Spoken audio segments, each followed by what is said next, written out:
కలిపితే చివరికి secretariat area ఉంటే ఆ ఏరియానే బాగుపడుతుంది కదా. క్వాంటమ్ సిటీ అన్ని నవనగరాలు పెడుతున్నప్పుడు అక్కడే బాగుపడుద్ది కదా. ఒక పక్కన మళ్ళీ జనాల్ని మెప్పించడం కోసం 25 ప్రాంతాలని 26 జిల్లాలని డెవలప్ చేస్తున్నావు. ముందు ఇక్కడ డెవలప్ చేస్తే కదా 26 జిల్లాలని సమానంగా చూసేది. నువ్వు చూడటం కాదు కదా కావాల్సింది, ఇక్కడ డెవలప్మెంట్. ఎక్కడే ఎందుకు తెలంగాణలో హైదరాబాద్ తప్పించి ఏ ఊరు బాగుపడిందంట? ఏ ఊరు హైదరాబాద్తో పోటీ పడుద్దట?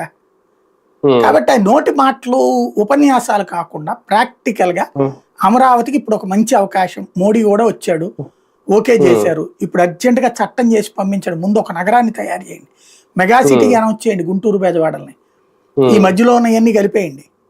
ఇప్పుడన్నా దాన్ని తీసుకెళ్లి ఆ కేంద్రానికి సంబంధించిన విభజన చట్టంలో ఆంధ్రప్రదేశ్కి రాజధానిని భవిష్యత్తులో నిర్దేశిస్తామన్నారు కాబట్టి దానికి అనుగుణంగా మేము నిర్ణయించుకున్నామని దీన్ని తీసుకొచ్చి పార్లమెంట్లో చట్టం చేయండి. అప్పుడు ఏ ప్రాబ్లం ఉండదు. అది లేకపోతే తలనొప్పే.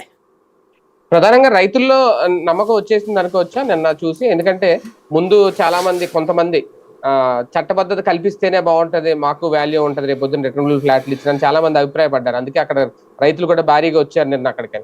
కానీ ఇదైతే అనౌన్స్ చేయలేదు. ఆ నమ్మకం పెరిగినట్ట మోడీని చూసి, లేదంటే వాళ్ళు కూడా వెయిట్ చేస్తారు అనుకోవాలి రేపు పొద్దున్న భూములు ఇవ్వడానికి? వచ్చే జనం స్వచ్ఛందంగా వస్తారా?